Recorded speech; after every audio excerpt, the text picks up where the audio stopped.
I wanted to do a quick video on my solution for the garage door gap.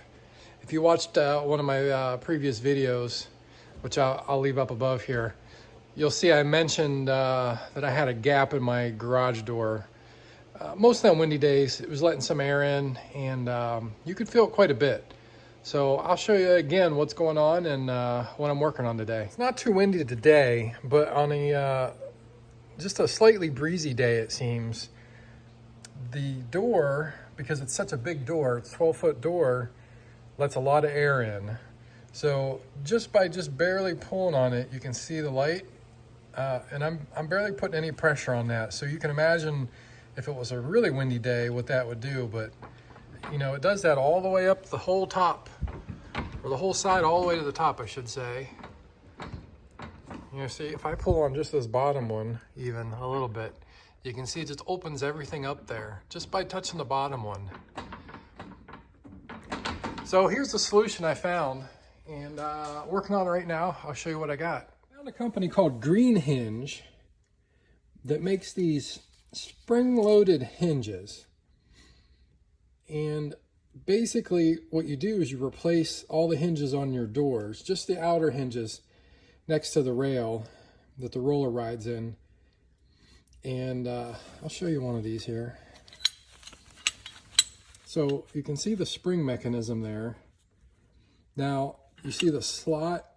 Basically your roller will go in there, and you can see what the spring does is it pushes tension on that so that it's always out. So if it's always out, what that means is it's going to put pressure against the track of the door, which basically just pushes in on it towards the seal that's already existing.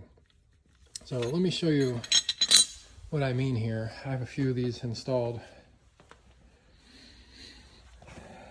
So you can see how the edge of the roller is now up against the track here. And I can't actually, on these ones, I can't push in any further because it's putting tension on it. So it's actually closing that gap just because of that spring mechanism. So again, you go all the way up. I got 3 of them on so far. And you just replace those outer hinges, and that puts tension on it. Not a lot. I mean, the springs aren't super strong, but it doesn't take a whole lot just to keep that gap shut. So I'm going to keep working here. One thing to note, all these hinges are numbered, and it may be hard to see here, but see there's a number 1, number 2, number 3, and you have to replace those in the exact order. So the old hinges, grab one here, they have the same number stamped in them as well. So that's a number 3 hinge that I had taken off. So you can kind of see there's a different profile on each hinge, and that's why they're numbered. I actually think that these ones are a little heavier steel. They kind of look a little thicker. So that's another good thing too. Just having a heavier hinge may help a lot too. But yeah, that's all there is to it really. I'm just taking out the existing screws, and then the new hinge bolts right on in place of where the existing one was. So I'm going to go through and do the rest of these hinges here, and then I'm going to give it a test here, roll it all the way up and down without the opener, make sure everything still sounds like it's smooth, and then we'll just check the seal here and see how tight it is.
10 hinges installed now. Just a couple things I wanted to note when installing those. You've seen me using an impact. I had it set down pretty low, basically just to spin it in. If you use too high of a torque on it, you can strip those. You know, they're not threaded, they're just self-tapping screws. So just be careful when you are using your impact, if that's what you choose to use. You can see I went back through them all with a wrench afterwards, just to double check the tightness of them. Because again, I didn't have them on there very tight with the impact, just enough to hold them in place. Some of them, depending on where the screws are, because they are slotted hinges, you will have to use the wrench more than not on just one of those holes. But other than that, they went really smooth. One other thing, just to make sure that you put the right roller, well, I should say the right roller, but the roller in the right pinhole, just double check yourself because they have to be in the right one. I'll show you what I mean. So the roller would fit either one, but I don't think you could even get it in just because these ones sit far behind this one. It's hard to tell from here. So it would be pretty tough, but just so you don't give yourself a headache, just look for the one that has the slot, like I mentioned before. It's always gonna go in that one that has the slot and not the top hole. And that's the case with all of them. They all went in that bottom hole, all the way up. Turn the lights off. I wanted to kind of show you, because I thought it would be better. You don't see any daylight back there. I mean, daylight would be right in this spot here. And it is a pretty bright day today, so you would be able to see it. But there's no daylight all the way up and down on the edge now. Now let me try to pull on it a little bit and see if I can get it to open up a little bit. I can, but you can see the daylight come through. But even just pulling on one, so if I pull on that one, you can definitely see it. And believe it or not, I'm putting a decent amount of pressure back on this hinge. Before, it was just finger. I have to actually get my hand underneath it just to get enough grip to be able to pull it. But if I pull this one, you can see the daylight starting to show, but the hinge above it and none of the other ones show daylight. So that's pretty incredible, you know, the difference. So what I'm gonna do now is I'm gonna cycle the door up and down a little bit, make sure it rolls smooth and it doesn't bind or anything. And then I can engage the opener again.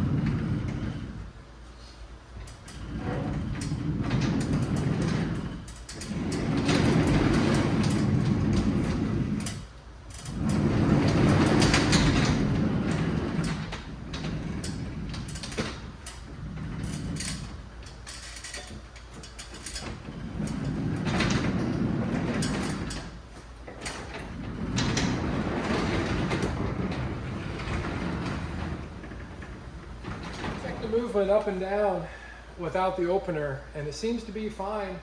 It doesn't feel like it's dragging or anything like that. It is a little bit stiffer, it feels, just moving up and down, but it still took minimal force to move it. So I went ahead and engaged the opener, and then we'll give it a try here, make sure that the opener and everything's working fine.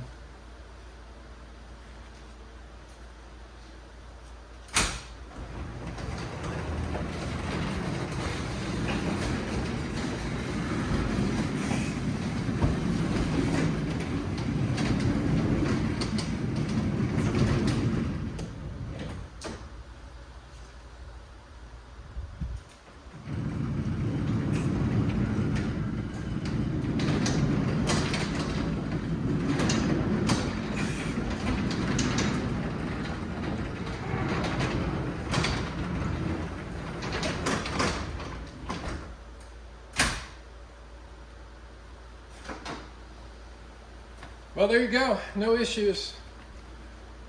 I'll have to keep you guys updated on a windier day, let you know how these hinges do, but so far they're pretty neat. And I think I'm going to buy a set for the other side as well.